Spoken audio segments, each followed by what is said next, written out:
muy buen encuentro, el tercero ya, de estas características, y en primer lugar agradeciendo que participen y por el interés en la temática. Desde Adajuz, lo que deseábamos compartir en el día de la fecha eran, sobre todo, algunos casos que fuimos teniendo y las dificultades que nos encontramos para poner en práctica, en gran medida, lo que la convención indicaría, o indica, no indicaría.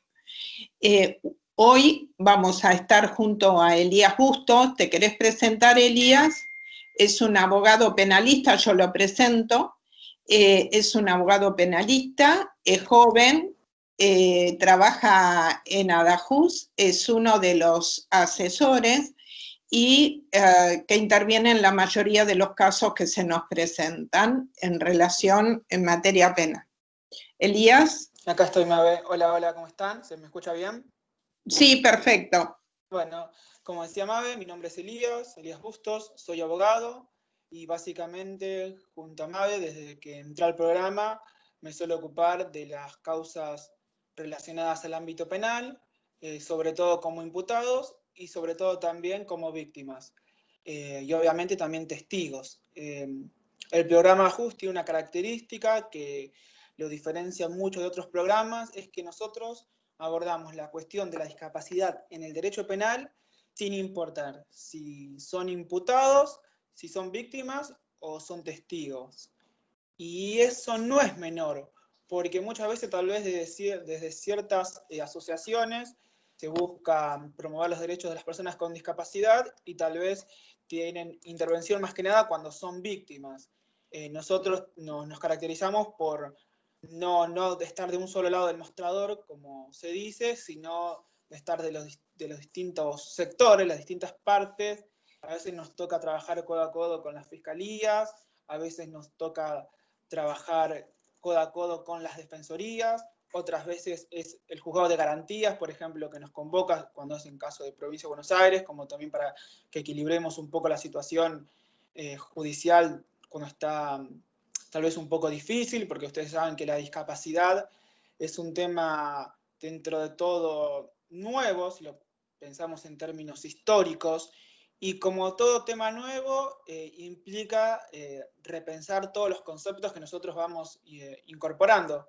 Yo siempre cuento que antes de empezar a trabajar junto a Mabe, yo no tenía mucho conocimiento en temas de discapacidad.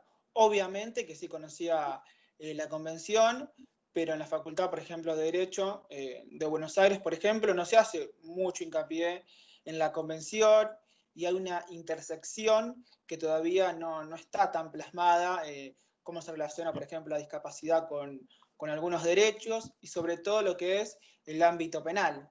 Es algo que, bueno, a lo largo de esta charla le vamos a ir contando distintos casos que para nosotros es lo más rico y nos parece lo más interesante para esta tercera clase.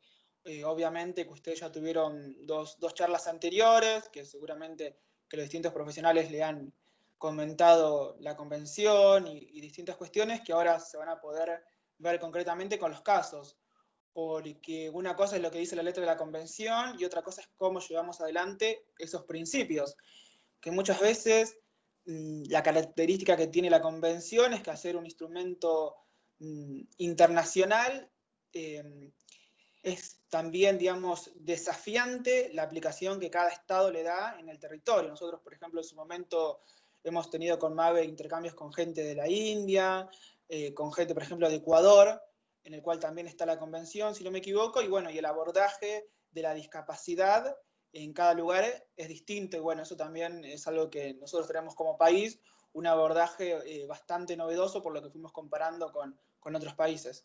Así que bueno, eso es lo primero que les quería comentar, Mabe. Muchas gracias, Elías. Tal cual lo expresó Elías, y lo dijimos, creo, en la primera charla, casi seguro, sobre la creación de Adajuz. Justamente Adajuz se trata del procedimiento, el artículo 13, de la aplicación precisa del artículo 13, el cual de la convención hablamos, el cual nos obliga como Estado, a todas las jurisdicciones, tener que adecuar los procedimientos según edad y condición de la persona. La Convención no explica cómo hacerlo. Sí dice qué es lo que no se debe hacer y el alcance de las medidas. Por eso, este intercambio con otros países generalmente nos nutre de las diferentes formas en que cada uno, de acuerdo a su cultura, interpreta también esa convención. Lo que sí es unánime es que la persona con discapacidad ante un hecho judicial no comienza con las mismas herramientas que una persona sin discapacidad. Adajus lo que viene a hacer, y nuestro trabajo en particular, es brindar esas herramientas para que el punto de partida sea exactamente igual al de otra persona con discapacidad. Sin estas adecuaciones, no hay modo de pensar en un justo acceso a la justicia. En la provincia lo que nos ha ocurrido en muchísimas oportunidades es ver la ausencia de conocimiento, a veces de la convención. Fue muy poco, también hemos mencionado al doctor Pablo Rosales, que junto con la Corte hizo la encuesta, al menos para que se conociese, ¿no?, la convención, una encuesta abierta. Ahora, esto sí es responsabilidad nuestra, hablamos del Estado todo, provincial, nacional, el hacer conocer la existencia de esta convención para que se ajuste el trabajo que debemos realizar en el marco de la justicia. Elías mencionaba los casos. Uno de los puntos más severos que nosotros tenemos son los auxiliares de justicia. Adajus opera como un auxiliar de justicia, porque también lo que hace es acompañar durante todo el proceso, desde que se recibe la cédula hasta que termina el proceso de la persona con discapacidad. Ya hemos mencionado, ustedes han visto con Mariano también todo el aspecto laboral, la inclusión y la diversidad que significa este mundo de la discapacidad. Por eso es bien claro en el artículo 2 y en el artículo 13, cuando habla de ajuste razonable, que también es un ajuste individual hacia la persona, y ajuste de procedimiento. La diferencia está que en el ajuste de procedimiento estamos obligados. El ajuste razonable es en base a los demás. Ahora bien, en el caso del ajuste de procedimiento, significa que cada persona, teniendo la misma discapacidad, puede tener abordajes distintos. Y para eso se requiere el conocimiento del que hablaba Elías, tanto de los operadores judiciales, como también de aquellas profesiones que son afluentes a lo que es para una mejor toma de justicia. Uno de los puntos es el cuerpo médico. El cuerpo médico forense hemos encontrado la misma diversidad que podemos encontrar en otros grupos sociales y laborales. Muy pocos son los que conocen de la convención. Y vaya si es muy caro para nosotros el dictamen del cuerpo médico para poder comprender cómo se sigue con esa persona, ¿verdad? Y después, muchas veces también lo que hemos visto en el caso de la provincia de Buenos Aires, que ante la premura y la cantidad de casos, lo que escasea es tiempo. No hay tiempo para poder elaborar una estrategia de abordaje hacia una persona en particular cuando de pronto tienen que ver 30 o 40 en un solo día.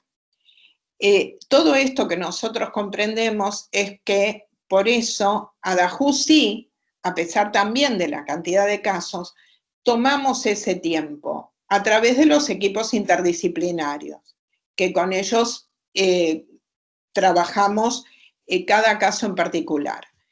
Uno de los casos, por ejemplo, que hemos tenido, las dos discapacidades más difíciles, los dos grupos sociales con discapacidad más difícil, siempre es discapacidad intelectual y discapacidad auditiva. Porque el abordaje en el caso de la discapacidad intelectual, la diversidad es múltiple. No es lo mismo una persona con síndrome de Down adulta que ha terminado su primaria, secundaria y muchos sus estudios terciarios, que una persona con el mismo síndrome, es decir, con la trisomía del par 21 y que no ha recibido estímulo alguno. Algunas de las personas se le agrava esta vulnerabilidad agregando también un nivel de pobreza. Y no tiene que ver con el nivel cognitivo, sino con los prejuicios sociales.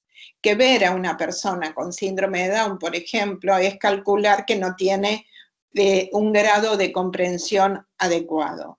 Cuando habla de acuerdo a la edad, en el artículo 13, se refiere a que no podemos infantilizar o aniñar a la persona. No hay una edad mental ni una edad que nosotros podamos decir, tiene 5 años menos, no. Es la edad cronológica real que la persona tiene. Y esto viene a título también porque las personas con discapacidad, y lo hemos dicho, también cometen delitos. Es muy difícil para nuestra sociedad poder comprender que esos delitos son cometidos por una persona con discapacidad, porque el imaginario social es que las personas con discapacidad son seres angélicos y asexuados, y nunca más lejos de la realidad. Justamente como son personas, es todo lo que se puede proyectar en una sociedad también lo hacen. El tema es cuando cometen ese delito, qué características y qué tipo de discapacidad tiene, para que nosotros podamos hacer una adecuación del procedimiento. Por eso repetimos, o repito, que la discapacidad intelectual y la discapacidad auditiva es la que más dificultades nos trae a la hora de realizar la adecuación. En el caso de la discapacidad auditiva existe un reduccionismo de esta misma discapacidad. Hay una creencia popular de que la lengua de señas subsana todas las barreras, y no es real. O que las personas con discapacidad auditiva que usan audífono escuchan, tampoco es real. Es decir, cada persona tiene su particularidad.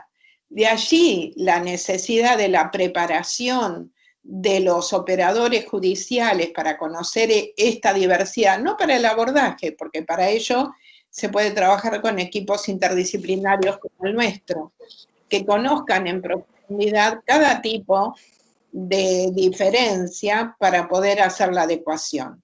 Uno de los casos de discapacidad auditiva, recuerdo, en La Plata fue esto, la médica psiquiatra que tenía que hacer la entrevista con la persona para determinar su capacidad. Y, bueno, cuando llegamos, que comenzaba la entrevista a las 8 de la mañana, llegamos 8 menos 20 de la mañana a la dependencia del cuerpo médico, y no, ya lo despaché, palabras textuales, porque como no habla no lo iba a poder entrevistar. Se suponía que nosotros como equipo lo que íbamos a hacer es justamente adecuar esa entrevista. Hay un gran desconocimiento en este punto. No habla del modo en que nosotros esperamos que hable, habla de otra manera. Puede ser a través de lengua de señas, puede ser a través de imágenes, puede ser de 1000 formas. Hablamos de las dos discapacidades ahí, de los dos grupos de discapacidad. ¿Sería inimputable esta persona? No, porque no es inimputable, pero, y ahí sí me gustaría que Elías hable sobre el tema de la inimputabilidad. Sí, bueno, gracias, Mabe. También lo que hay que decir que cuando uno dice esto de la comunicación y hace hincapié en que cada persona es diferente y estas cuestiones, no son cuestiones solamente porque quedan bien o porque es políticamente correcto. Porque muchas veces cuando uno no aborda estas cuestiones de la manera correcta, se llegan a situaciones equivocadas, tanto en sentencias, en autos de procedimientos, en pericias médicas, que después todo esto redunda en que la persona con discapacidad no pueda estar en igualdad de condiciones al momento de atravesar un proceso penal. Cuando Mabe dice la comunicación y el modo de preguntar, está diciendo que cuando nosotros nos encontramos frente a una persona con discapacidad que está atravesando el sistema penal, tenemos que repensar todos nuestros principios, tanto los principios que aprendimos como, digamos, del lado de la defensa, como también desde el lado de la acusación. ¿Por qué digo esto? Muchas veces, desde ciertos sectores, cuando uno hace una investigación penal, se trata de que la víctima de un delito, vamos a poner un delito de abuso, que es un delito en estos momentos bastante alarmante en la población con discapacidad y bastante común que nosotros tenemos que afrontar, se trata de que la persona con discapacidad, sobre todo si es adulta, construya un relato similar al de cualquier otra persona. Muchas veces le solicitan que dé tiempo, que dé lugar, que sea precisa, que diga características puntuales del agresor, todas situaciones que obviamente son necesarias para una investigación penal, obviamente porque se necesitan para ser precisos en el momento de la acusación, ya sea el modo, el tiempo, el lugar. Pero cuando nos encontramos frente a una persona con discapacidad, tenemos que saber que esas precisiones son distintas. Entonces, esto no es menor, ya que muchas veces, frente al no saber abordar correctamente o al no saber preguntar de la manera más indicada, hace que la persona con discapacidad no pueda desenvolverse de la mejor manera en el proceso penal. Y esto conlleva que muchas veces el caso no se resuelva o no avance. Esto, por ejemplo, lo podemos hacer en un caso que tuvimos también en La Plata. Por ejemplo, en este caso era un joven que estaba acusado de cometer un delito con un familiar muy cercano. La perito que tenía que hacer el informe sabía lengua de señas. Por lo tanto, ella en un principio entendía que la participación de Adjus no era necesaria, porque como había dicho Mabe, muchas veces se cree que la adecuación de procedimientos solamente se subsana con un intérprete, por ejemplo, en el caso de personas sordas. Yo siempre digo, ¿no?, que los ajustes no solamente tienen que ser de forma, sino también de fondo, de las dos cosas. No basta con poner a un intérprete o a alguien que sepa de lengua de señas, sino que tenemos que verlo en un sentido más amplio. Por ejemplo, en este caso, la perito se comunicaba con el joven y le preguntó, en este caso, bueno, ¿sabes cómo se llama tu mamá? No. ¿Tu papá? Tampoco. No sabes el nombre, el apellido, nada. Le preguntó, bueno, él había agredido a su hermano, así que era muy importante el vínculo que tenía con su hermana, ya, con su hermana menor, ¿no? Entonces, la perito le preguntó, bueno, ¿sabes cómo se llama tu hermana? No, tampoco. Hizo una serie de otras preguntas y digamos que la primera entrevista había sido bastante negativa y digamos que los informes preliminares, dejaban, por así decir, entrever que había una especie de desafección, desafectiva, a veces disculpen si no el término no es tan preciso, una especie de desapego emocional por parte de este joven, vamos a decirle Juan, con respecto a su hermana y con respecto a su familia, porque obviamente la perito decía, pero él no sabe ni cómo se llama, y ya agredió a su hermano, y la verdad que esta persona, la verdad que la veo muy fría en cómo habla de sus familiares que ni siquiera lo conocen, o sea, él convive hace varios años y no sabe los nombres. Esto la verdad que me da muy mala espina. Nos decía a nosotros, antes de que nosotros empecemos a trabajar. Cuando nosotros empezamos a intervenir, a partir de una intervención conjunta con parte de nuestro equipo, con un psicólogo y con un intérprete, nosotros volvimos a formular esas preguntas, pero de la manera más correcta, que es cómo identificás a tu padre, cómo identificás a tu hermana, no cómo se llaman, cuál es el nombre y apellido, porque obviamente este joven Juan, a ser una persona sorda, no sabía cómo es el nombre, porque el nombre es algo muy común que nosotros tenemos incorporado. Ustedes seguramente que escucharán el nombre de sus padres, de sus hermanos, de sus primos, saben qué apellido tienen, porque son parientes directos y uno ya sabe. Entonces esto se da por sobreentendido.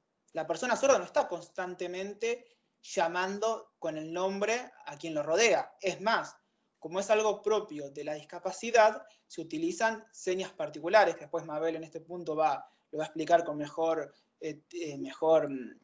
palabras que yo. Pero este joven, cuando uno le pregunta, bueno, ¿cómo identificás a tu hermana? La identificó a través de una seña que tenía que ver con las colitas que ella usaba, así cual si fuera la chilindrina, le hacía unas colitas así la madre, y esa era la seña personal que esta hermana para él tenía. Y a partir de eso, el hermano, Juan, comenzó a contar cómo era su vínculo, cómo era su relación.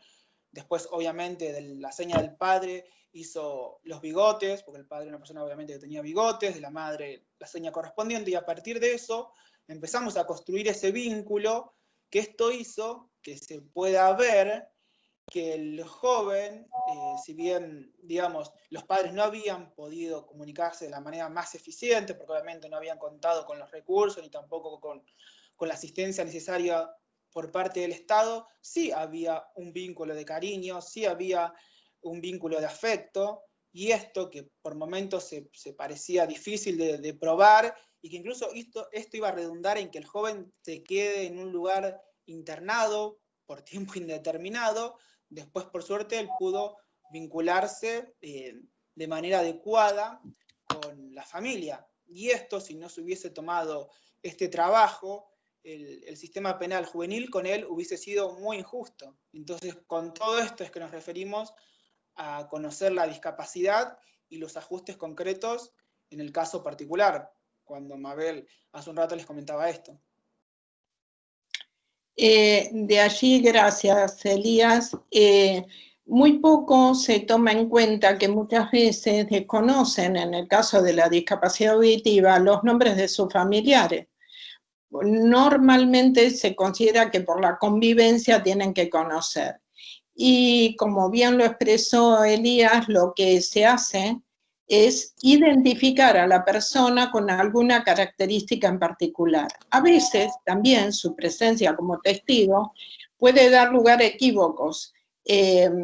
Recuerdo uno de los casos, ya no en La Plata, sino en la jurisdicción de San Martín, que una persona identificaba a un homicida como con una panza grande, y también la intervención de un intérprete no calificada, porque esto también es un punto que debemos tener en cuenta. Probablemente ustedes hoy conozcan mucho más que muchos otros intérpretes, por lo que estamos hablando. Tal vez no sepan lengua de señas, pero sí cómo abordar que las preguntas a una persona con discapacidad son diferentes en cuanto a la temporalidad sobre todo.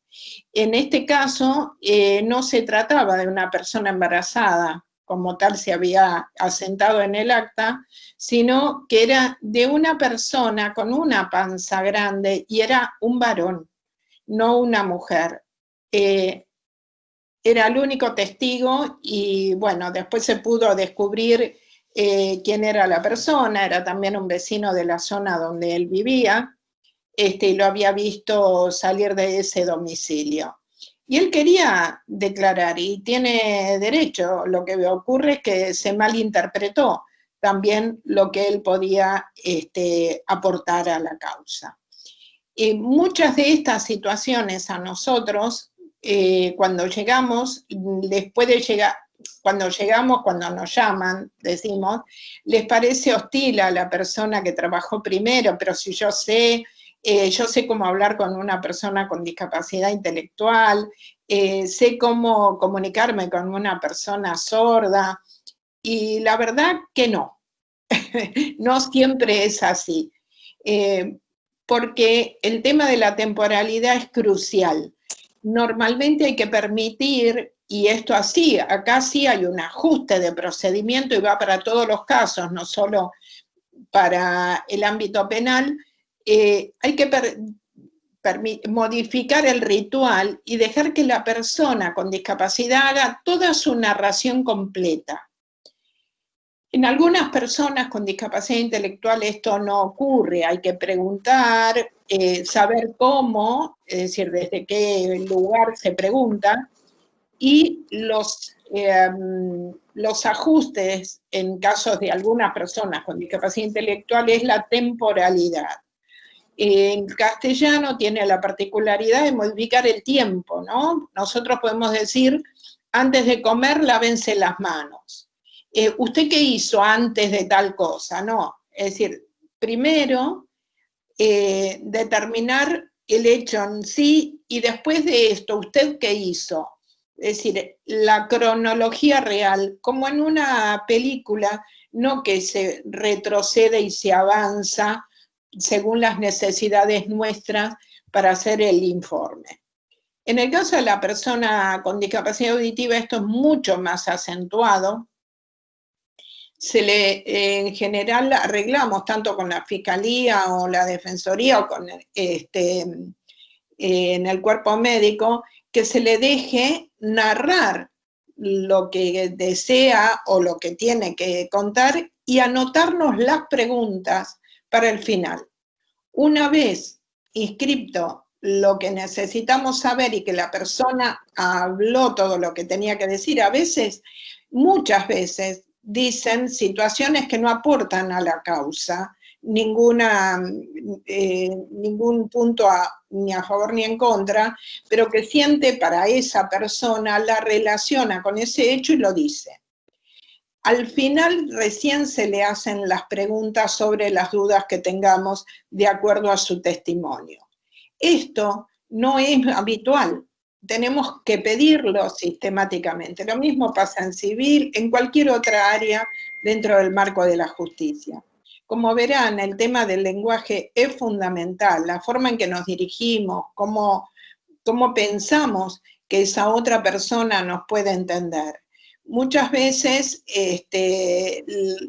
no es solamente el vocabulario, eso es lo que quería especificar, es el vocabulario y el tiempo que manejamos. Si hablamos de ese modo, todos nos van a entender, seguramente.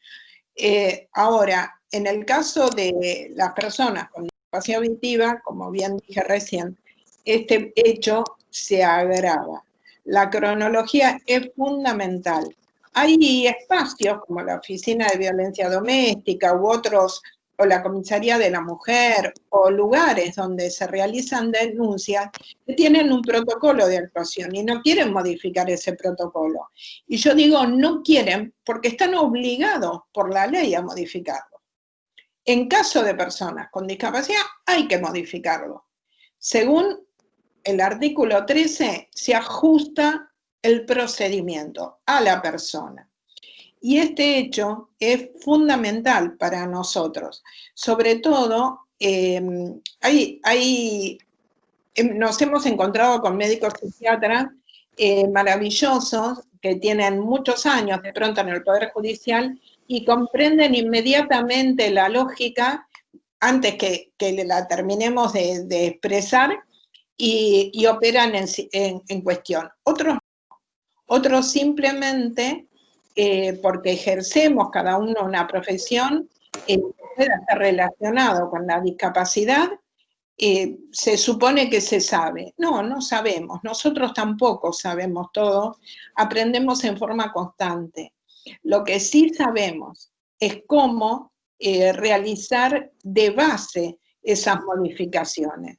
De allí que nuestro pedido siempre, y sobre todo el Poder Judicial de la provincia de Buenos Aires, es que estas adecuaciones se lleven a cabo, pero siempre y cuando hagamos conocer no solo nuestro trabajo, sino que se puede implementar tal vez desde el Poder Judicial, acá ya estoy haciendo mi pedido, desde el Poder Judicial, algún equipo de trabajo para al menos capacitar, ¿no?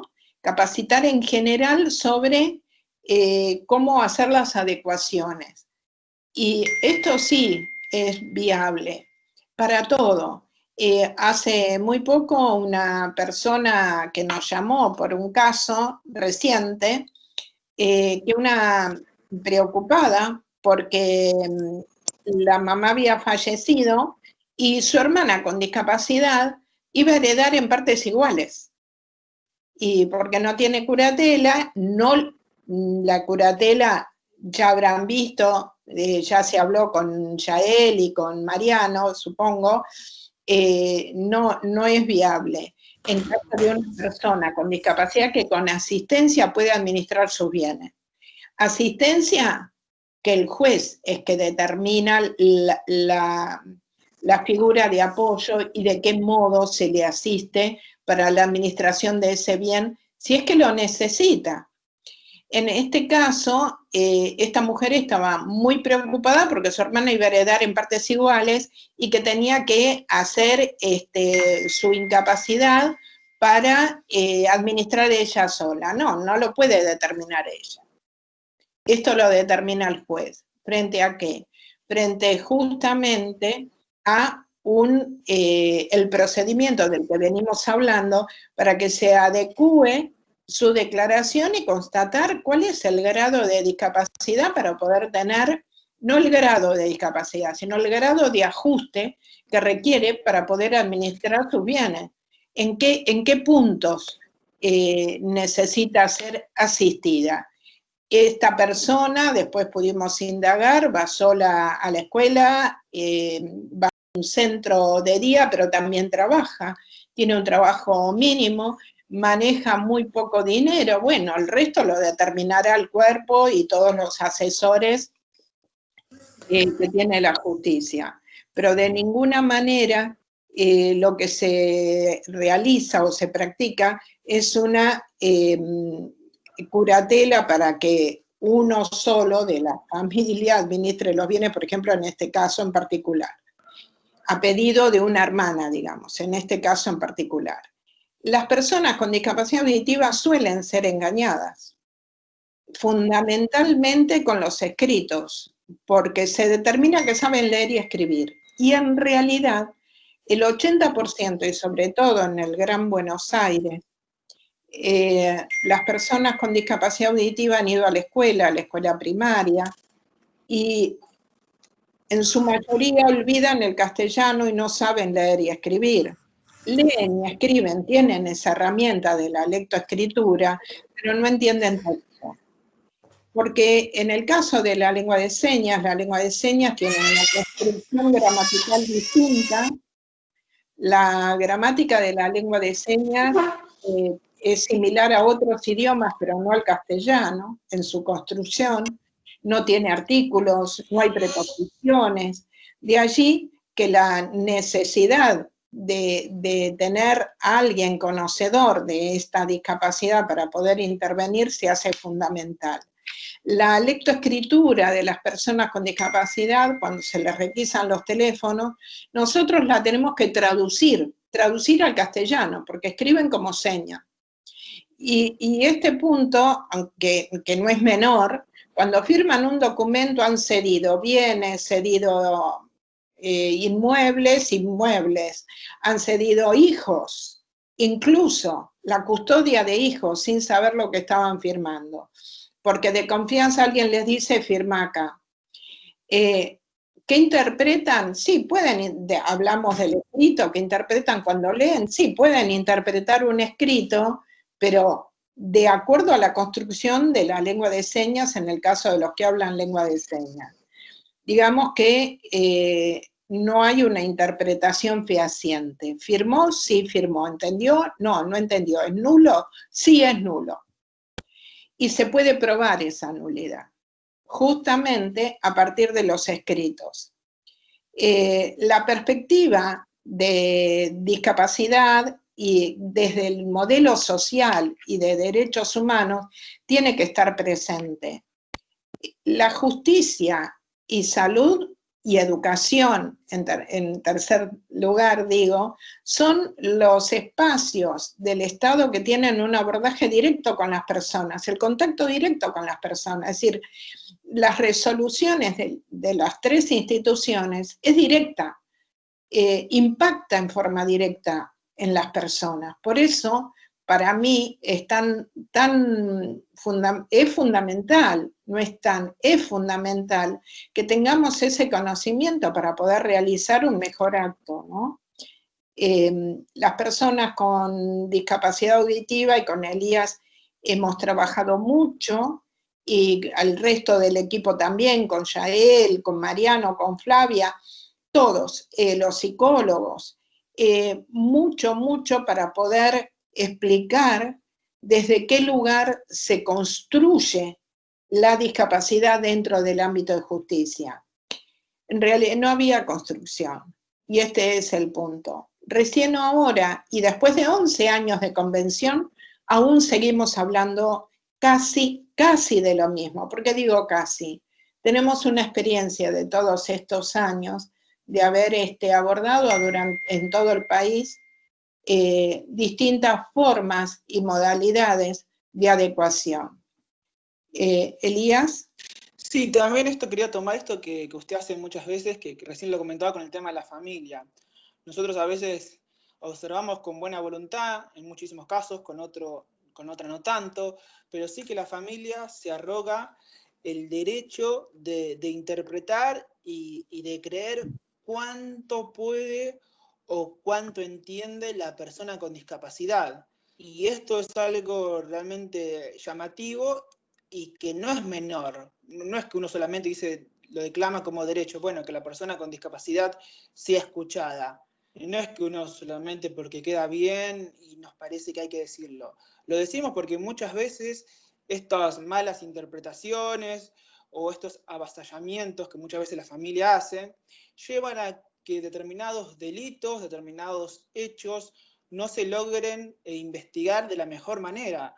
Nosotros muchas veces tenemos casos donde, por ejemplo, a personas con discapacidad intelectual, la denuncia la realiza algún familiar y se le pregunta al familiar cómo fue el abuso, y se le pregunta al familiar en qué modo, en qué contexto, y muchas veces el familiar no sabe cómo fue, por la simple razón de que no lo presenció y que no lo vivió.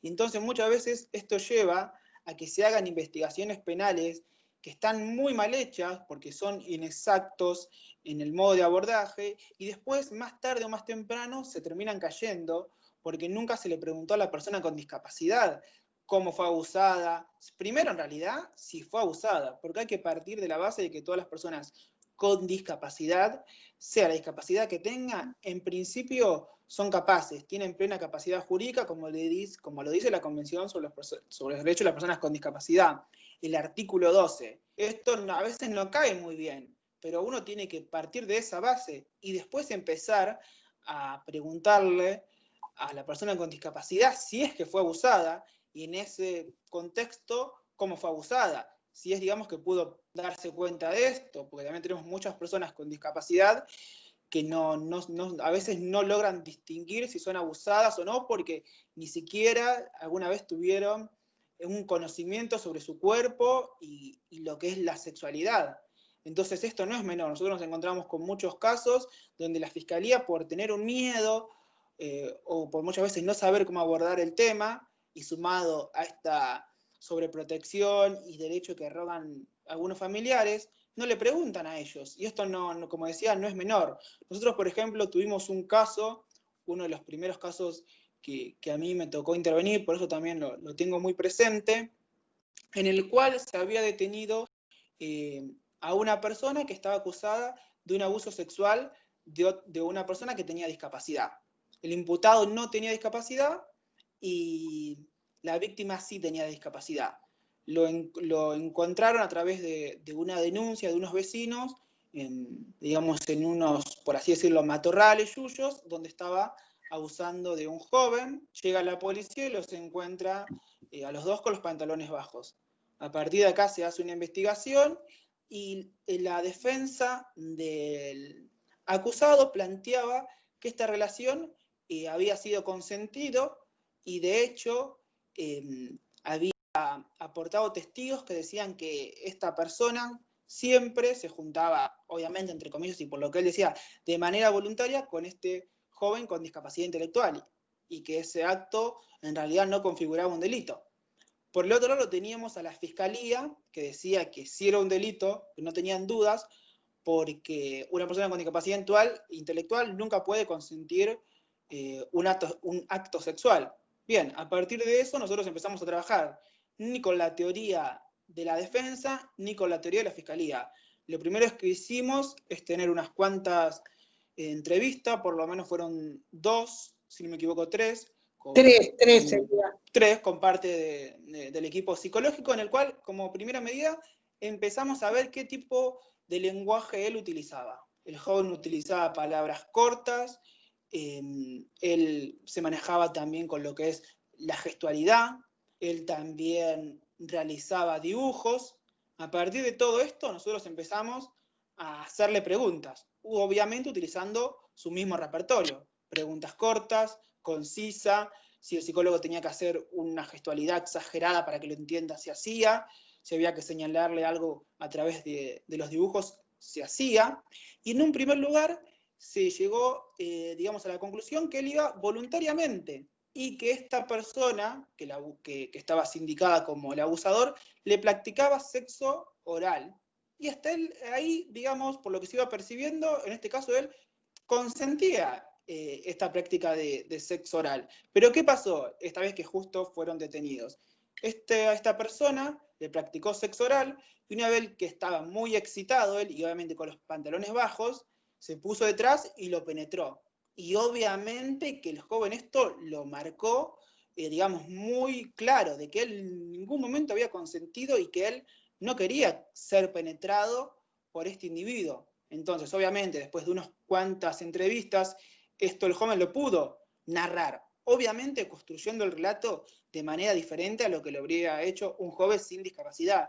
Esto hay que tener en cuenta siempre, porque si no nos vamos a quedar con ideas equivocadas de cómo se construye un relato cuando hay una persona con discapacidad y muchos delitos van a quedar sin investigar e impunes por esto, por no tener en cuenta la manera distinta de comunicarse, que de hecho la Convención lo expresa muy bien en su artículo 2, la comunicación lo entiende en un sentido amplio.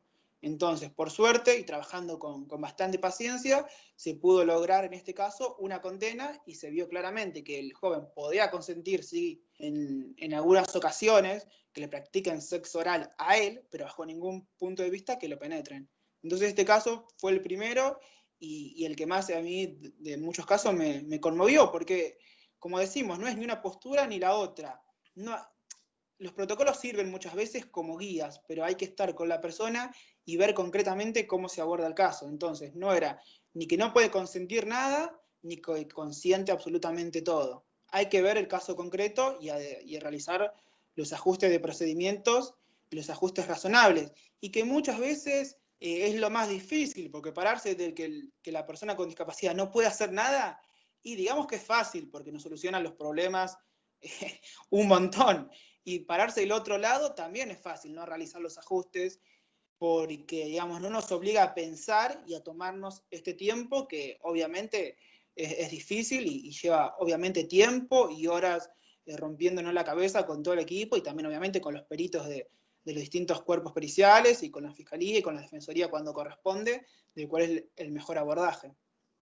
De lo que está hablando Elías es también las señales. ¿A qué me refiero con señales? Porque este primer consentimiento también puede recibirlo la otra persona como una señal de aceptación, sin una pregunta clara. Lo mismo nos ocurre con muchas testimoniales, es decir, aparece de acuerdo a nuestro criterio una señal sobre una negativa o por una positiva, o adecuamos ese discurso a lo que nosotros necesitamos para la causa. Ahora, esa situación de dar señales a un tercero se construye dentro del campo social. Y la gran mayoría de las personas con discapacidad, ya sea intelectual o discapacidad auditiva, no construyen dentro de la sociedad mayoritaria. Normalmente van a escuelas especiales, todavía llamadas escuelas especiales, no están en escuelas incluidos, van a donde hay chicos con discapacidad intelectual y que la condición, al ser la misma y su relación entre sí, siempre dirigida por algún adulto, constante, en forma constante, no tienen la particularidad de otros jóvenes de poder conocer ese metalenguaje social, como para poder dar el consentimiento o no. Esa primera impronta es fundamental, poder comprender que no han construido esta relación social igual que los demás, ya sea la víctima, el imputado o el testigo. Su construcción está basada, sobre todo los primeros años de su vida, y no hablo de 10, hablo de 20 años de su vida, desde la particularidad de estar aislado dentro de lo que es el globo o esa comunidad de pertenencia de esa discapacidad. Y no poder interpretar esto es hacer o cometer de parte nuestra un error de procedimiento. Y sobre todo, no realizar un ajuste conforme a la persona. En el ajuste, cuando hablamos del ajuste del lenguaje, esto no nos cansamos de repetir, es para todos. Y claro, no es sencillo para los que venimos hablando con un idioma determinado estar pensando y modificando la temporalidad. Alguna vez he hablado con algunas personas que son de letras y dicen, bueno, escribimos en lenguaje sencillo. Tampoco la escritura es accesible generalmente, no solo para las personas sordas, sino para otras personas según el tipo de discapacidad, porque nadie escribe como habla.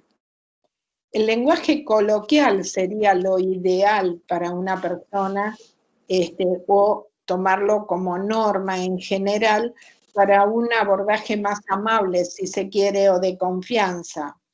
El saber popular muchas veces les es esquivo también para las personas con discapacidad, justamente por lo que acabamos de decir. Algo que nosotros suponemos que se sabe, no lo conocen, porque nunca estuvieron participando en otros grupos, también los utilizan a las personas con discapacidad, sobre todo intelectual, como número para cometer algún tipo de delito.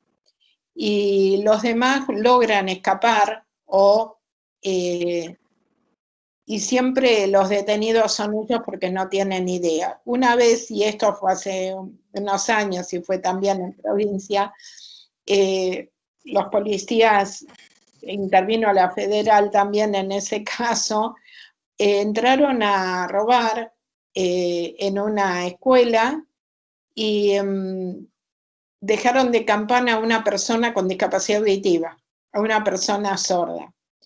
Esto que aparece como un hecho gracioso, porque los policías me decían, pero ¿cómo?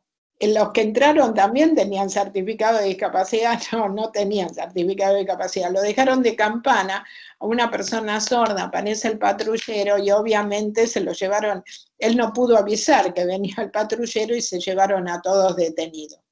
Como eran menores de edad, salieron, menos la persona sorda. Tuvimos 2 casos de eso, Elías tiene otro. Todos salieron en libertad, fueron familiares a buscarlo, menos la persona con discapacidad. No solo no obtuvo la libertad, sino que, porque su progenitor, alcohólico, bueno, una familia disfuncional, sino que figuraba con 3 alias. Tiene un apellido larguísimo y él incluso se olvidó de escribir su nombre. ¿Cómo es su nombre armado? Entonces, cada vez que le preguntaban el apellido, escribía las letras que más recordaba. pero hacía como una suerte de... Sí, la primera siempre era la correcta, pero la segunda, la tercera y la cuarta es un nombre de 9 letras, se le perdían, entonces figuraba como alias. Y lo primero que le dijimos fue, ningún sordo tiene un alias, ¿no? Como mucho un sobrenombre, y hay que explicarle qué significa un sobrenombre para la comunidad oyente. Este fue un caso emblemático, lo tenemos hasta hoy, porque entró y salió 20 veces, en provincia, en ciudad, y la cantidad de veces que estuvo detenido, él no conoce otra modalidad tampoco de subsistir más que la del hurto.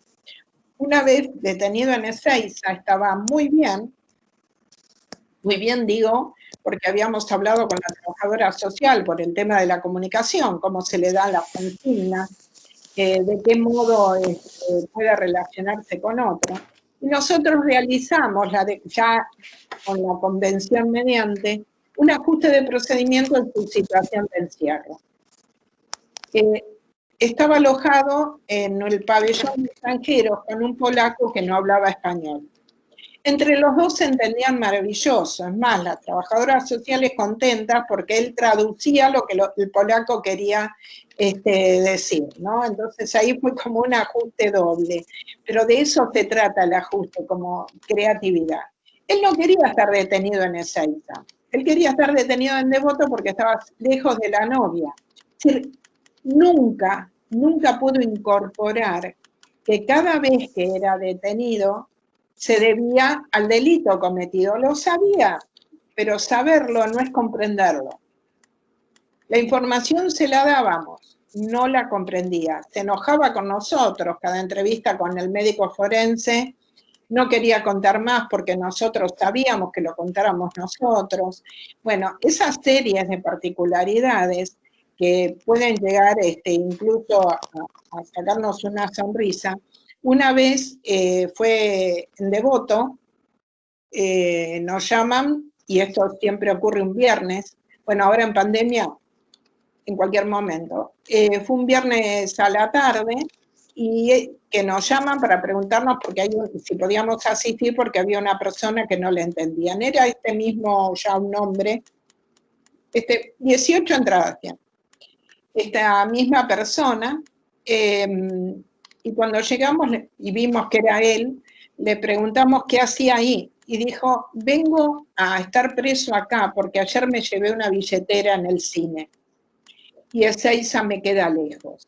Es decir, nunca pudo comprender cuál era la relación entre delito, prisión, daño ocasionado y reparación del daño. No la va a entender. Lo que siempre me pregunto, y nos preguntamos también muchos de nosotros dentro del equipo, es hasta dónde ha sido el Estado el responsable que personas con discapacidad, sin discapacidad conocemos, y sabemos otras situaciones de vulnerabilidad para personas sin discapacidad, pero con discapacidad no tienen chance alguna de poder incorporar ningún tipo de conocimiento sobre estos hechos que les pueden perjudicar. ¿Tienen alguna pregunta en particular?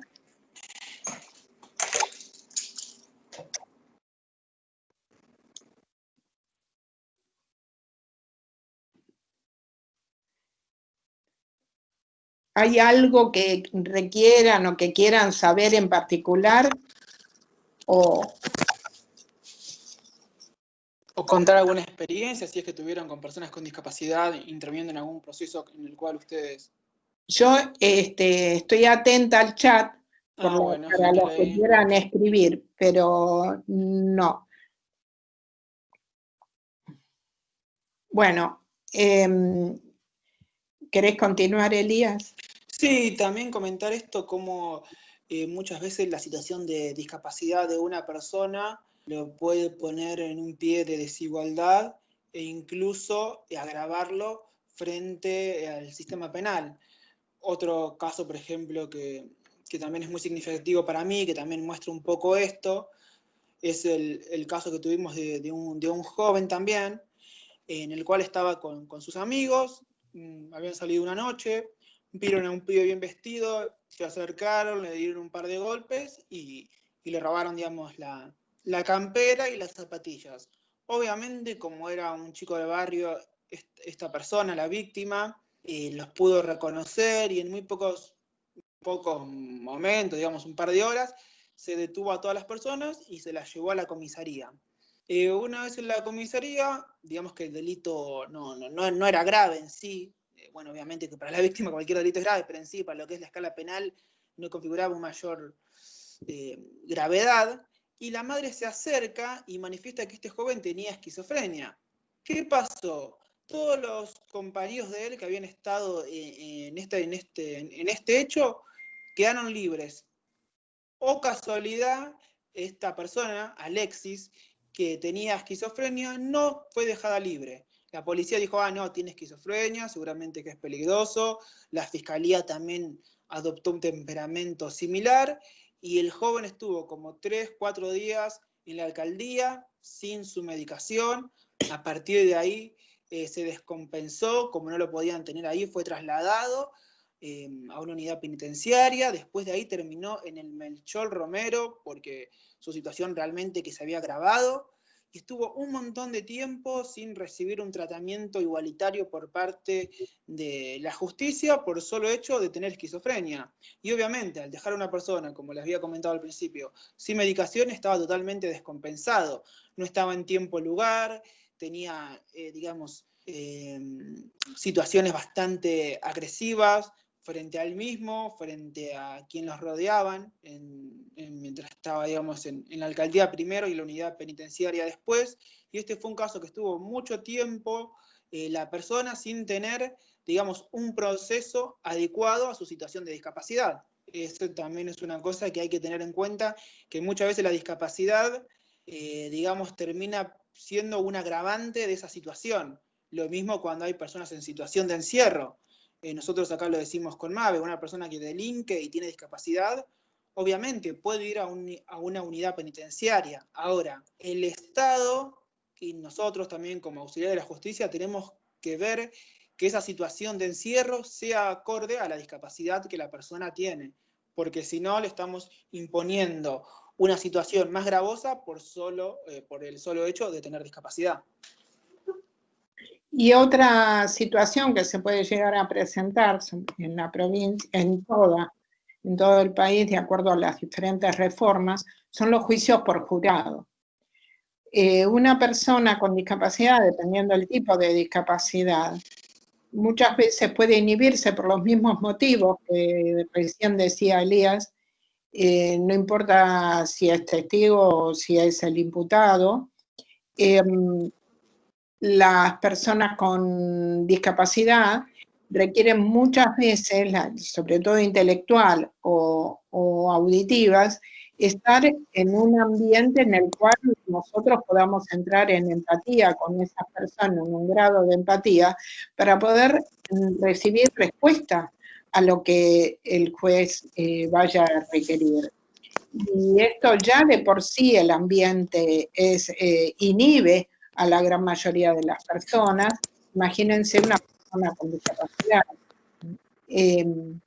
Nosotros filmamos, eso me olvidé de decir, todas las intervenciones solicitamos en general que sean filmadas para que quede registro de la intervención y también para realizar algún ajuste en base a lo que hemos obrado.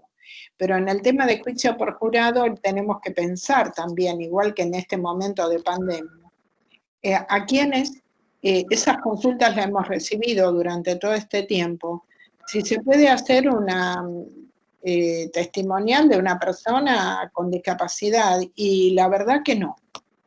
A través de la cámara no, porque no sabemos si es en el campo penal, tampoco, porque no sabemos si alguien le está escribiendo, si hablamos de una persona con discapacidad intelectual, con conocimientos de lo social, que alguien le escriba algo y está detrás de la cámara indicándole, y si es un testigo, menos, porque se supone que no podemos hablar con ningún testigo. hay muchas circunstancias que nos obligan a repensar cómo sería la intervención. En esta época, con discapacidad, es muy difícil trabajar a través de una cámara, por los motivos que recién expusimos. Y si la persona está en situación de encierro, que se está pidiendo una prisión domiciliaria, tampoco es altamente dificultoso poder interactuar con alguien con discapacidad. Acá estoy viendo que si existen planes de capacitar a los agentes judiciales. Sí, nosotros hemos tenido...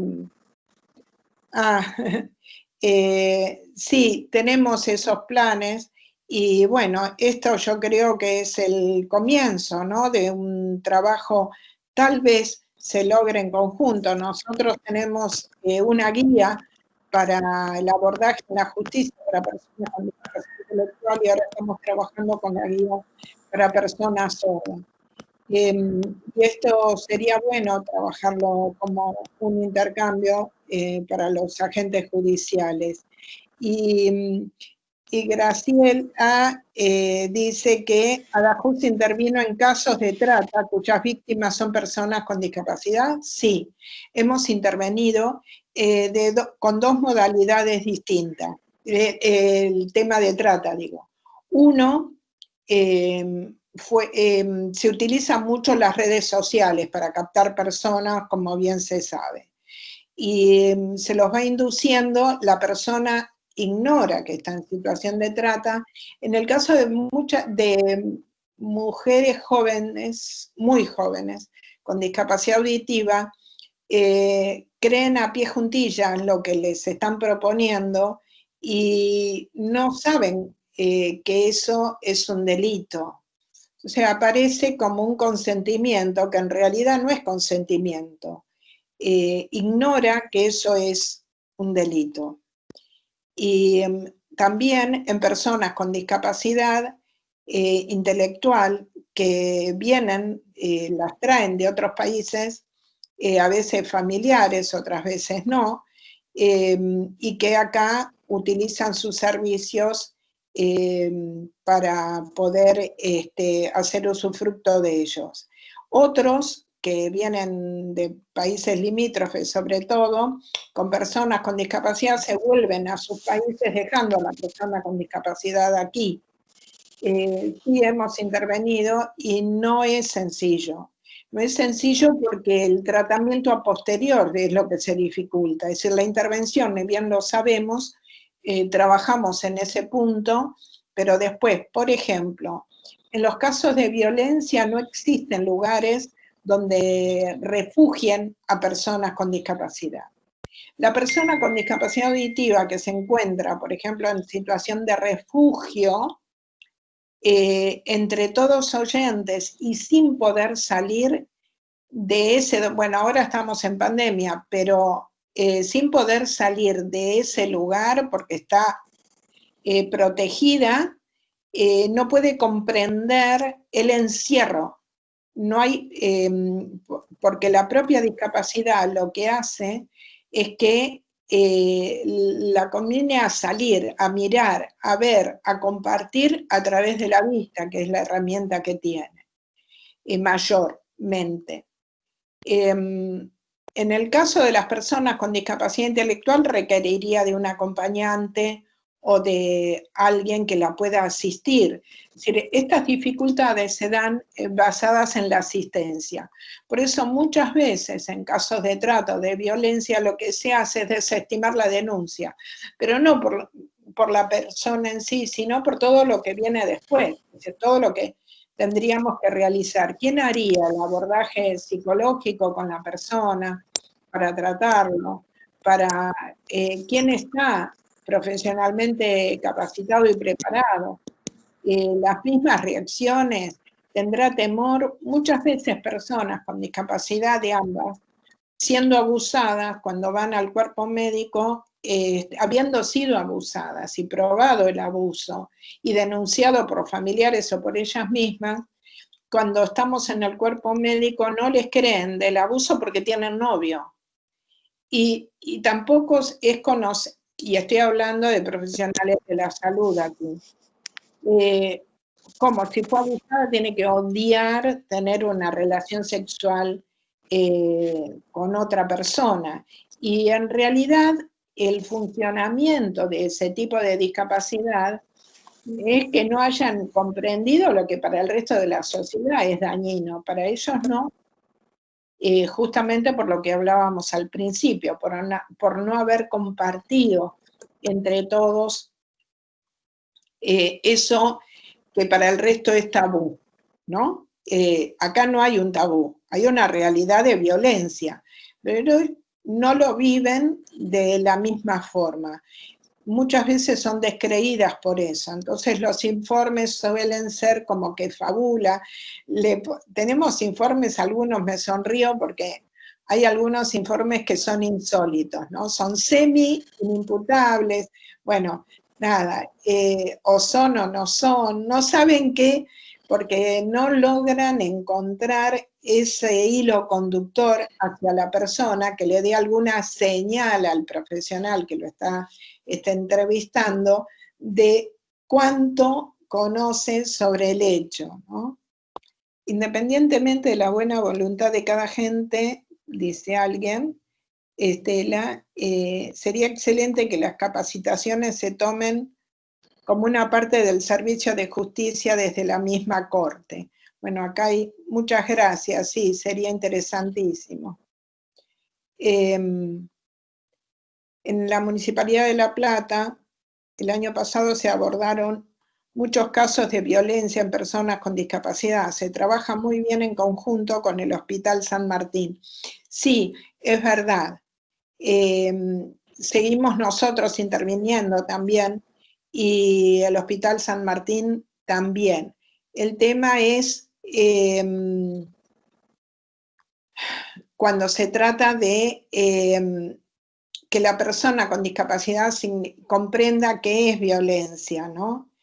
Y los casos son tantísimos, por supuesto que nunca estamos hablando ni diciendo que todos son buenos o malas las intervenciones, pero sí, por ejemplo, en una provincia del norte estaban detenidos 4 jóvenes con discapacidad porque según las madres de las chicas con la misma discapacidad que los 4 jóvenes, todos mayores de 18, decían que habían sido sus hijas abusadas y violentadas. En realidad fue una relación consentida, ellos filmaron algunas de las escenas sin llegar a consumar un acto sexual pleno, pero sí besos y manoseos, y lo subieron a Facebook. Esta denuncia se tomó y los 4 jóvenes con discapacidad, igual que las chicas, estaban detenidos. Esta detención se debió a que las madres decían: mis hijas jamás hubieran accedido a esto porque en mi casa de eso no se habla. Bueno, esta perspectiva también lo tenemos que tomar en cuenta y tener que indagar en el entorno familiar qué es lo que ocurre. Otro caso que tuvimos fue en otra provincia, en el cual se hicieron marchas para reclamar por el abuso de su hija con discapacidad, que se conoce el abuso con discapacidad intelectual. Se conoce el abuso después de que se constata un embarazo de 4 meses y medio aproximadamente. Ella había un día que no quería ir a la escuela, en particular. Entonces todos estaban haciendo una marcha en contra de ese día y el profesor que en particular había ese día en la escuela. Para hacerlo más breve, no fue el profesor. Nosotros nos tomamos el tiempo de trabajar con ella, el juzgado y los profesionales que actuaban. No todos los médicos, y estoy hablando del 80% de los médicos, están preparados para abordar la discapacidad desde la mirada social. La medicina es sumamente necesaria y precisa para el diagnóstico y tratamiento, pero la discapacidad no es una enfermedad, y este es un punto crucial para entender. desde el vamos, no está enferma, tiene una condición diferente. Y es muy difícil dentro del campo de la medicina, por la disciplina en sí, poder rever y pensar que es una condición. Una persona con discapacidad que tiene hepatitis está enferma, pero no por su discapacidad, porque tiene hepatitis o porque tiene diabetes. En este caso, el último que estaba mencionando, esta persona había sido abusada por el hermano. Y esto se constató cuando nació el bebé. Cuando nace el bebé se hace el ADN y había sido el hermano que participaba de las marchas también para reclamar justicia. Y todos se avenían a eso. Ahora, claro, los que trabajamos en el tema, nos dimos ese tiempo para hablar con ella, de trabajar en Cámara Gesell. No es sencillo, por mucho que se trabaje, realizar las preguntas adecuadas. O tampoco las indicaciones médicas, ¿no? Es decir, tiene que tomar 3 pastillas por día, o 3 pastillas, una cada 8 horas. Hay personas que no saben, tome uno, que ese uno, ¿a qué se refiere? Hay muchas, casi todas, el problema es la comunicación con las personas y de qué tipo consideramos que se nos entiende. No es la persona la que no entiende, somos nosotros que nos expresamos de tal modo que la persona no puede entendernos. La responsabilidad es nuestra, no de la persona. La persona tiene una condición y nosotros debemos adecuar ese...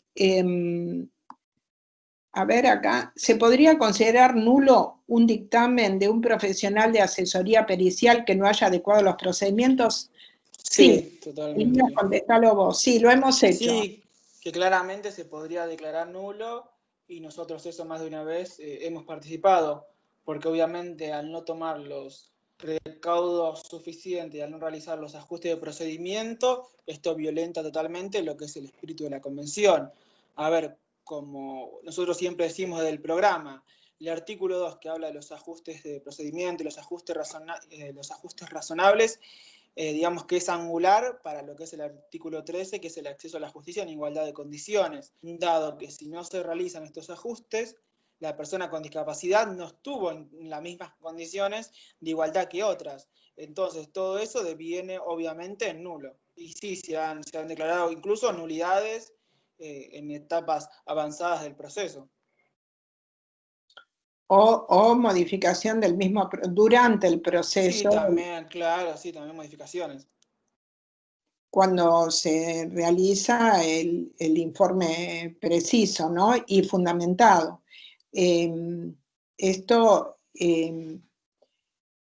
Tenemos algunas dificultades sobre todo con los informes, porque vemos cómo se duda a través de lo que se le pregunta a la persona y se ajusta lo que la persona declaró a lo que nosotros necesitamos y requerimos. Una vez recuerdo a una fiscal que le dibujó a un muchacho con discapacidad porque le estaban reduciendo la pena y había cometido un hurto, entonces le muestra el paquete que tenía de expedientes y le dice, todo esto por esta cantidad de años es un regalo.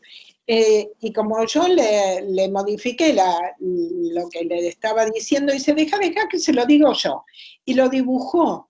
Le dibujó un paquete de regalo, le muestra los expedientes y le muestra el paquete y le dice, todo esto es un regalo. Él entendió que le regalaban los expedientes y dijo, no los quiero.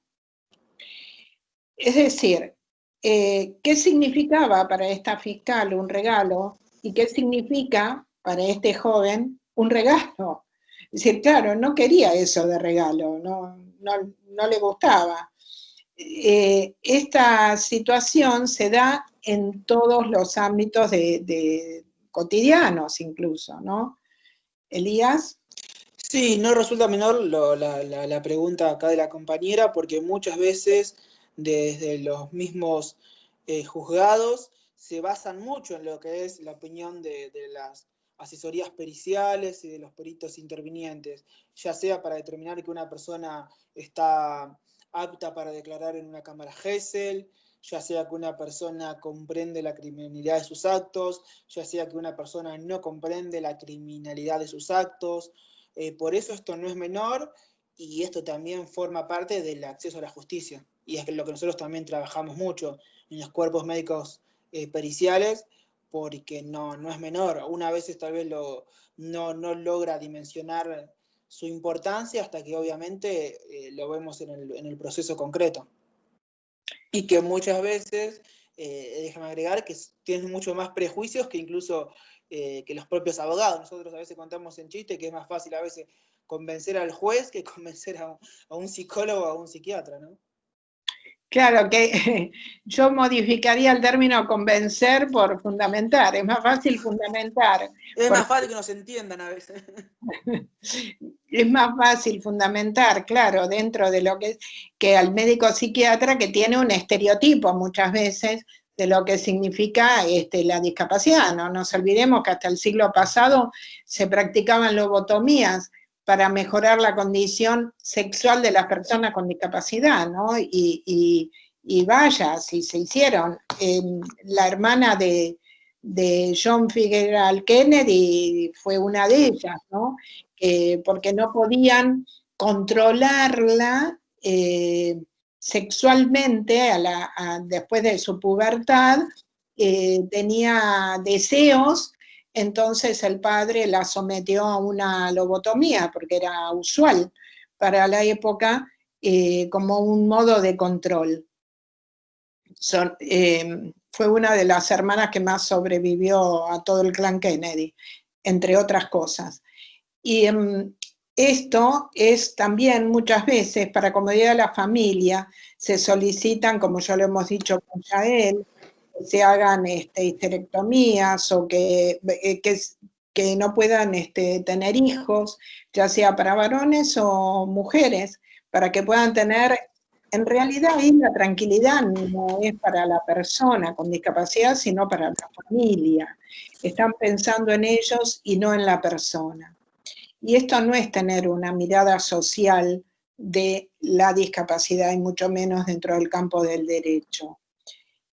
Nosotros nos cuestionamos y trabajamos en forma permanente también el modo en que abordamos a las personas, porque uno naturaliza después de un tiempo ciertas acciones. Y la verdad que no nos cuestionamos nuestros propios procedimientos, pero entre nosotros, entre los compañeros del equipo, para poder ir ajustando también nuestras miradas sobre los distintos tipos de discapacidad y los avances, tomando siempre en cuenta que la discapacidad desde el modelo social es el resultante de la deficiencia más las barreras. Y en el campo de la justicia, ¿cuáles son las barreras? Y sí, la principal actitudinal, la barrera del prejuicio, el pensar que el otro va a poder hasta un límite. Hace muy poco una persona, amiga muy querida, que es legisladora, una legisladora con discapacidad de Valencia, creo que debe ser la primera diputada con discapacidad en España, no lo sé exactamente, pero creo que sí. Bueno, Laura siempre cuenta, ella nació con parálisis cerebral y tuvo dos padres diferentes. Los diferentes eran los padres, que es el primer núcleo de inclusión, la familia. Si no es incluido en la familia, no hay posibilidad prácticamente de que el resto de la sociedad acepte a la persona o que la persona se sienta segura. Esto es lo importante. En el caso de ella, que además estudió una carrera universitaria, hizo una maestría, ahora es diputada y piensa seguir. Laura, ella dice, si yo hubiese comprendido que tenía tantas barreras y probablemente me hubiese asustado. Pero el médico fue un gran generador de esa inclusión. El médico le dijo a la madre, desconozco hasta dónde puede llegar. Usted me pregunta qué puede hacer. Si yo le digo hasta dónde ella puede hacer y después no lo logra, usted va a decir que yo soy un fraude. Y si yo le digo a lo contrario y ella lo logra y lo supera, me va a decir que yo soy un fraude. Usted siga su camino y dele todo lo posible, lo más posible y lo que pueda. Y veremos a dónde llega. Creo que fue uno de los mejores consejos médicos que he escuchado en relación a cómo continuar con una persona con discapacidad. Y Laura, bueno, Laura ha hecho lo que los padres desearon que Laura fuese en su momento, una persona feliz, incluida, y sin ningún tipo de dificultad para poder decir, mi silla de ruedas no pasa por acá. Ella hoy está en situación de silla de ruedas, interviene, por supuesto, en las sesiones, proyectos de ley, ahora en época de pandemia trabaja muchísimo, muy generosa, siempre ofreciendo ayuda a quien se la solicite para tener conocimientos normativos. Y esto fue basado en la palabra de un médico y de padres que escucharon esa palabra. Por eso decimos siempre que es fundamental la orientación que el médico le pueda dar. No es el común denominador. Necesitamos de profesionales que también en todas las áreas estén pensando en leer un poquitito más o interesarse un poquitito más en el aspecto social. Ahí, a ver, para que podamos entender de dónde surge, si los conocimientos surgen de la propia sociedad. Es un ida y vuelta. Nosotros, sin lo que nos rodea, no, suelo decir y se ríen, yo digo, los operadores judiciales también son personas, tienen familia, viven en un medio determinado, tienen la opinión y naturalización de ese entorno, y eso también va construyendo una personalidad. Es muy difícil abstraerse de esos puntos de anclaje que tenemos en el marco social. Incluso para tomar después una decisión. Uno cree que es libre tomando la decisión. Todos nos creemos eso y en realidad hay un montón de historia detrás nuestro que hace que nos inclinemos, ya sea para una palabra determinada o un hecho determinado, y creemos que lo hemos hecho en forma independiente. Sí, lo hacemos en forma independiente. Pero lo más importante es que alguien nos enseñe a elegir. Si nosotros podemos elegir, sabemos qué es lo que está bien y qué es lo que está mal para ese grupo social en el que estamos. Y esta chance no la tienen las personas con discapacidad. Por eso muchas veces no denuncian delitos, estos que decimos de trata, por ejemplo. No saben, creen que es así, simplemente que es un hecho en el que están sumergidas y es un sufrimiento basado en esto. Hemos tenido casos terribles con pornografía infantil, que la mamá, donde fue mediático, por eso lo comento, la mayoría de los casos que comentamos fueron mediatizados. Esta mamá utilizaba a su hijito de 9 años para realizar videos porno. Fue descubierta porque se estaba haciendo un trabajo de investigación, esto fue en provincia de Buenos Aires, se estaba haciendo un trabajo de investigación, haciendo el seguimiento de una persona que vendía este tipo de videos al exterior. Y en la requisa se descubre los videos de esta persona. Y el nene con una discapacidad múltiple. También aparentemente, digo porque no hay un diagnóstico preciso de discapacidad que viene de la parálisis cerebral, aparentemente, daba indicaciones. La pregunta que nos hacía en ese momento el juez era si podíamos indicar a través de los videos que este niño rechazara lo que la madre le hacía.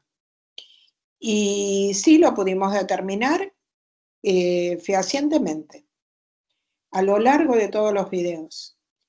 Y se podía, cualquiera que nosotros le indicáramos los puntos que tenía que observar, iba a poder ver exactamente lo que nosotros veíamos, el rechazo que ese niño sentía a lo que la madre le practicaba. Esto también ocurre. Ahora, en otra ocasión, ese niño no hubiese declarado, porque declarar puede, no. Puede narrar lo que sentía, no.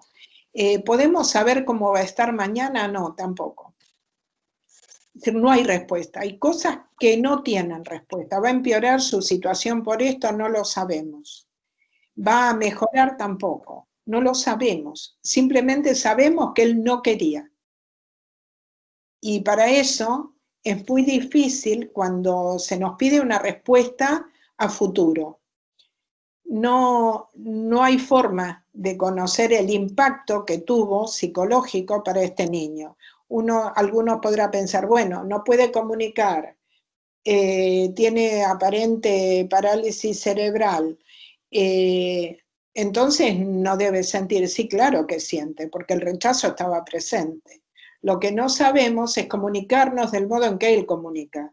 Podemos comunicarnos medianamente, y en esa falta de completa de comunicación podemos interpretar perfectamente y visiblemente que el niño rechazaba ese acto.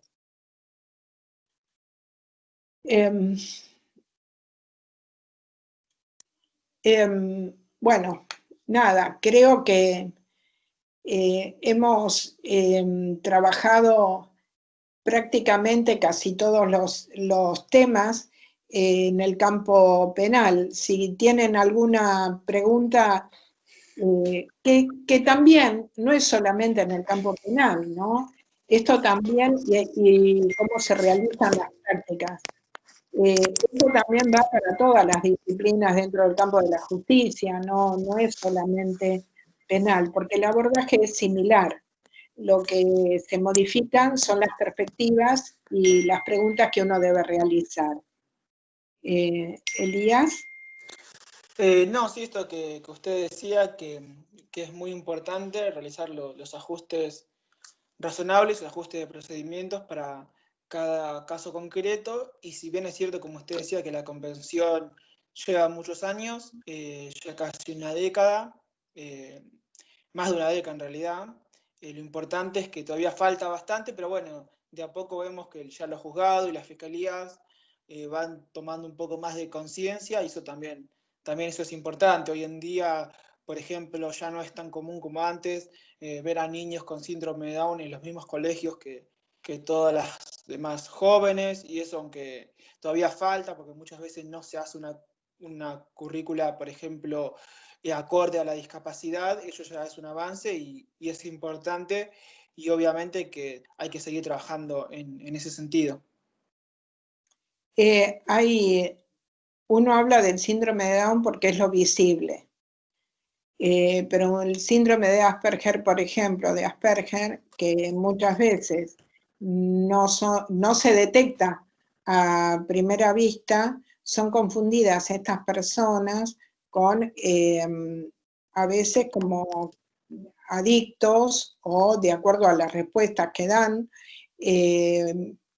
no suelen mirar de frente. Es uno de los espectros del autismo o no, según a quién escuchar. Estas personas suelen ser muy precisas en el lenguaje y literales, no entender el doble mensaje, una broma puede ser una situación real, todas circunstancias que están relacionadas con el lenguaje, absolutamente. Al momento de interpretar un hecho, lo interpretan de una manera diferente. Por eso el conocimiento del abordaje es primordial. Nosotros no tenemos todo el conocimiento, pero sí una vasta experiencia. No sabemos, por supuesto, todas las diferentes perspectivas de cada tipo de discapacidad, pero sí para preguntar también muchas veces a las asociaciones. En el caso, hacemos hincapié en el tema de la lengua de señas en forma fundamental. No es suficiente el conocimiento de la lengua de señas para el abordaje de la discapacidad auditiva. Eso lo repetimos fuertemente y permanentemente. Hay una enorme confusión y un reduccionismo en este punto de que las personas con discapacidad auditiva pueden comprender a través de la lengua de señas. Hay conceptos que se pueden transmitir a través de la lengua de señas, pero que no fueron adquiridos por la persona. Y conceptos sociales que se han desarrollado a través de la vida de cualquier persona de 25 años, la persona con discapacidad auditiva no tuvo acceso. Aún aquellas aparentemente más preparadas. Tenemos otra dificultad en este punto. Personas con discapacidad auditiva que terminan la primaria, terminan la secundaria, y uno diría, bueno, tiene certificado de escolaridad, primario y secundario, es una persona que sabe leer y escribir. No, tampoco. Llegan a la universidad y aquí se detecta perfectamente que no pueden leer un libro de texto. No lo comprenden o lo comprenden de otra manera, porque lo leen con la gramática de las señas o de la articulación de la vista y no con la temporalidad visual y no desde la lengua castellana. Entonces no hay comprensión de texto. De allí la exigencia de muchas personas sordas y que han llegado a la justicia de tener un intérprete en la universidad. El tema es, sí, como figura de apoyo, sí, pero para interpretar toda la materia es muy difícil, porque después tiene que estudiar en su casa. El fracaso universitario se da en forma permanente. Y que no es fracaso de la persona, es fracaso universitario, porque está tomando a una persona, a un estudiante que no conoce el idioma que tiene que estudiar. Y a pesar de tener su certificación secundaria, no alcanza a comprender castellano. No estudia de memoria tampoco, porque fijar un idioma que no le corresponde, que no le pertenece, es muy difícil. Y los muy poquitos que logran terminar es porque saben castellano. Esto es un cambio fundamental. La diferencia entre personas sordas, hijas de padres sordos, y personas sordas, hijas de padres oyentes, para el campo de la justicia penal también es un índice de conocimiento. La persona sorda, hija de padres oyentes, no tiene la posibilidad de elaborar una estrategia de simulación o de mentira. La persona sorda, hija de padres sordos, sí. Y esta diferencia se da por la comunicación intrafamiliar que ha tenido desde pequeños. La persona que nosotros, si estamos en situación de tener que defendernos, podemos mentir. Bueno, en el caso de las personas sordas, cuando el defensor dice, bueno, ahora que no declare, explicamos que cuando se le pregunte va a declarar, porque está en otro ámbito, porque no conoce, se lo repetimos 200 veces y cuando llega el momento, declara. Y quiere contar su realidad, porque él la vio. Y aunque el defensor le diga que no, porque puede ser perjudicial para la causa, él va a contar porque cree firmemente en lo que vio. La vista es eso, constatar, como un escribano. La vista es nuestro escribano. Constata que esto es real porque lo vi. Que puede equivocarse por el ángulo en el que estaba de situación, sí, pero si lo vio, para él lo vio, es decir, es real. Y por más que se le indique lo contrario, Cuando se le pregunte lo va a hacer. En cambio, la persona sorda, hija de padres oyentes, no, de sordos, no. Puede comprender esta elaboración. Es largo para explicar en este momento, pero es uno de los puntos que nosotros trabajamos fuertemente en la justicia. Y no tiene que ver, como verán, con la lengua de señas. Tiene que ver con la condición del entorno de la persona.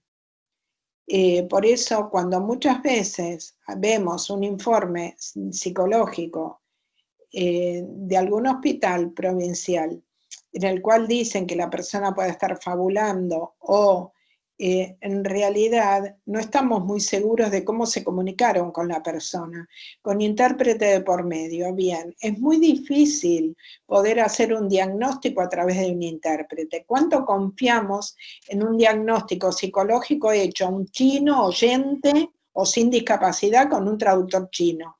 ¿Podríamos hacerlo? Es una condición altamente poco probable que creamos, no es una cuestión de creencia, pero de poder confirmar ese informe. Bueno, acá es igual. A través de un intérprete se hace muy poco probable que el resultado sea fiel a lo que se espera. En el caso de algunas personas, son familias con discapacidad, las denuncias son mutuas y ahí el Estado tiene que abordar a ambas personas. Es decir, cuando hay denuncias de violencia y ambas personas, una de las que ejerció la violencia y la otra la víctima, tienen discapacidad, nosotros intervenimos para ambas partes, porque no somos peritos de parte.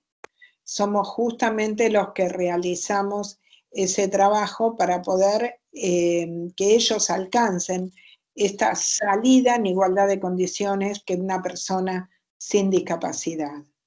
Nunca trabajamos con una de las partes, siempre con todas, para que se comprenda la necesidad del ajuste.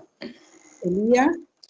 No, sí, que esto remarcar lo que usted decía, también como hay nota de color, hemos tenido más de un caso de personas sordas que han sido declaradas esquizofrénicas, como lo que usted bien decía, que al escribir de otra manera, muchos psicólogos se basan en la escritura para diagnosticarlo, sin tener en cuenta estas particularidades, incluso sin tener intérprete, y tenemos más de un caso de gente que ha pasado muchísimos años, por ejemplo en el Borda, internadas, y que nunca realmente se le dio la posibilidad de poder tener un intérprete o de realizarse un ajuste de procedimiento tal que le permita a esta persona con discapacidad poder comunicarse.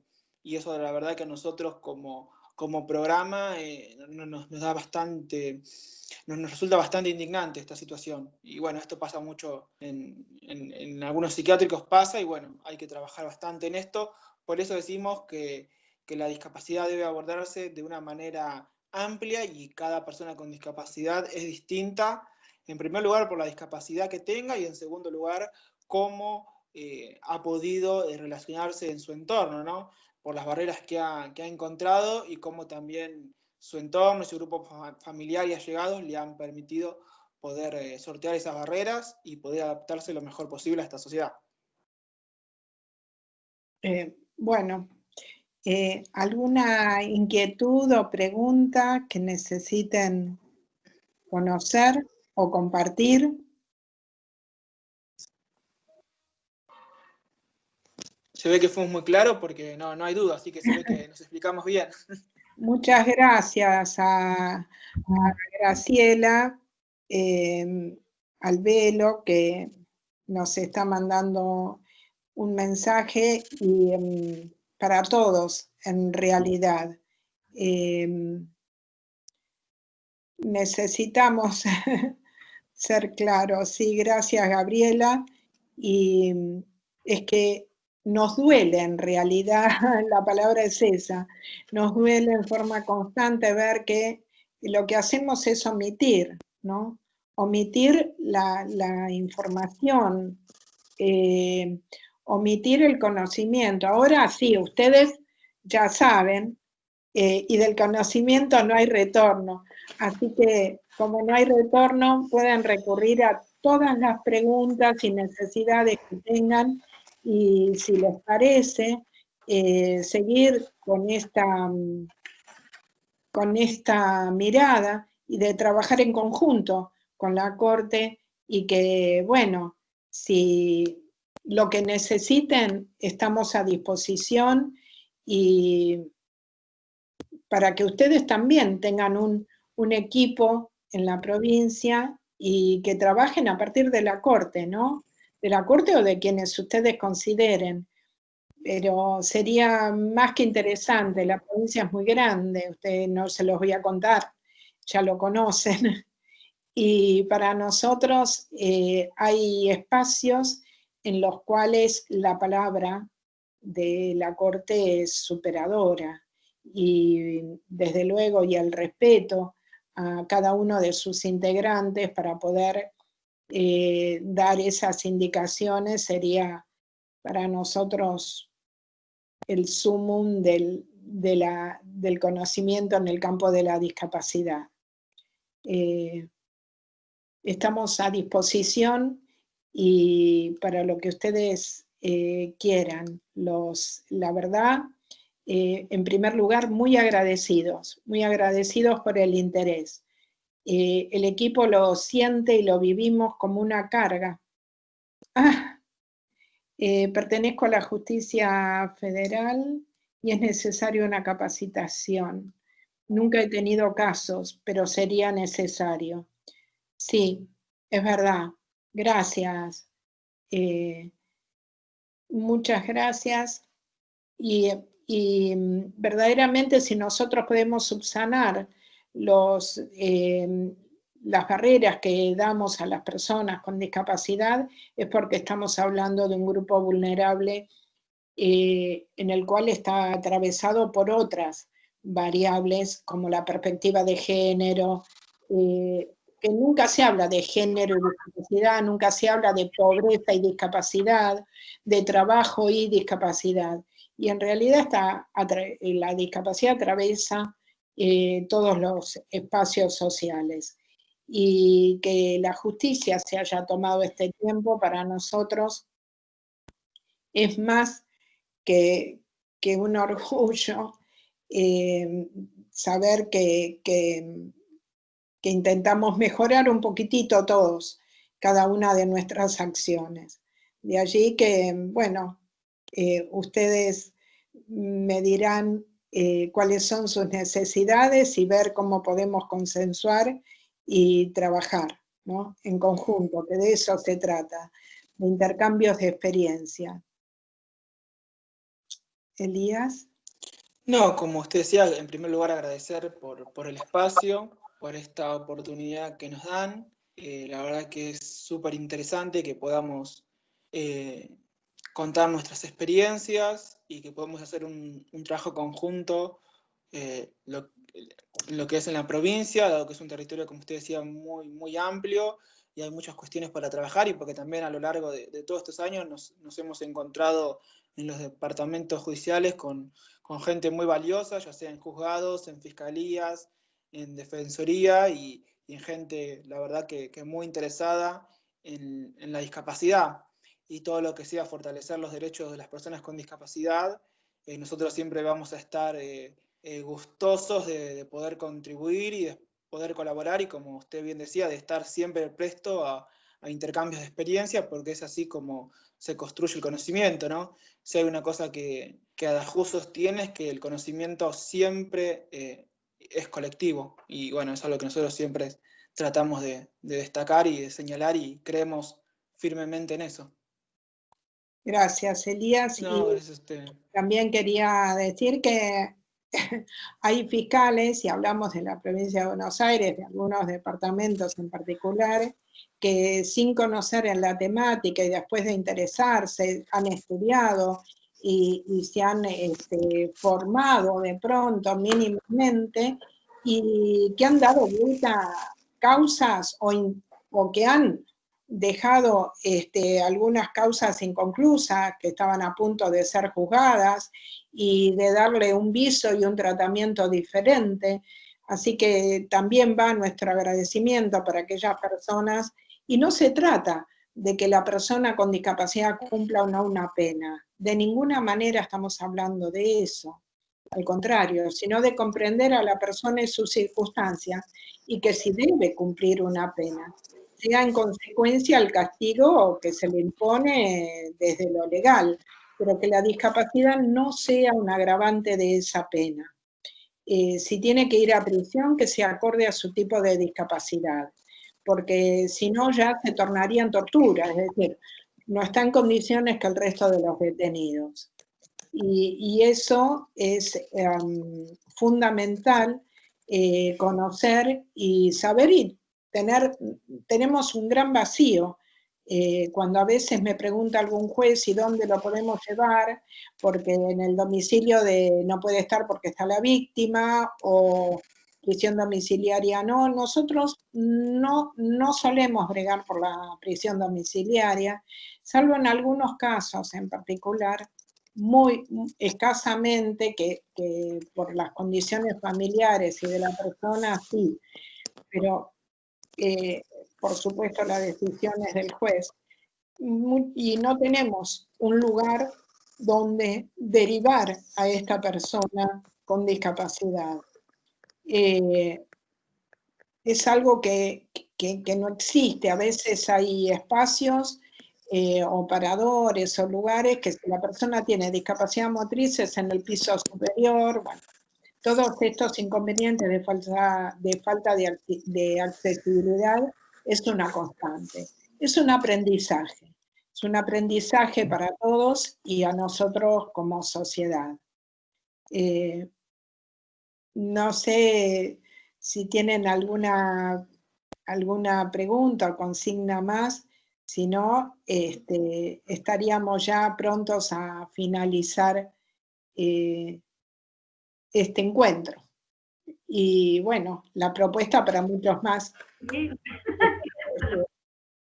Bueno, yo por mi parte quería agradecerles por este encuentro. La verdad que ha sido muy positivo porque aprendí muchísimo en cada uno de los encuentros. Agradecida, y quería saber si nos volvemos a reunir el próximo lunes o finalizan acá nuestros encuentros. Estaban previstos 3, pero si quieren el próximo lunes tenemos otro, con otro tema. Estaba buscando el programa. Bueno, muchas gracias por todo.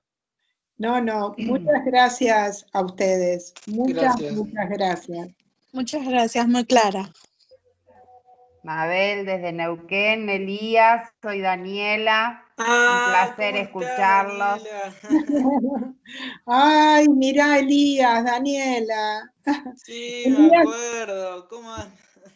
Muy bien, muchas gracias. Siempre aprendiendo con ustedes.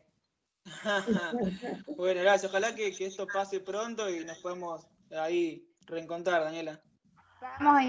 Disculpa para las demás, soy de Neuquén Capital y han estado de Adajuz, así que vamos a hacer alguna gestión para que puedan volver a estar acá en Neuquén, por lo menos de manera virtual. Sí. Sí, gracias, Daniela, qué lindo. Qué linda sorpresa verte. Gracias. Bueno,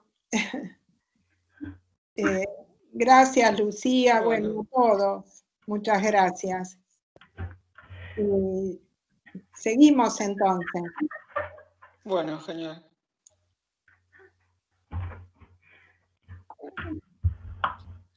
Muchas gracias por este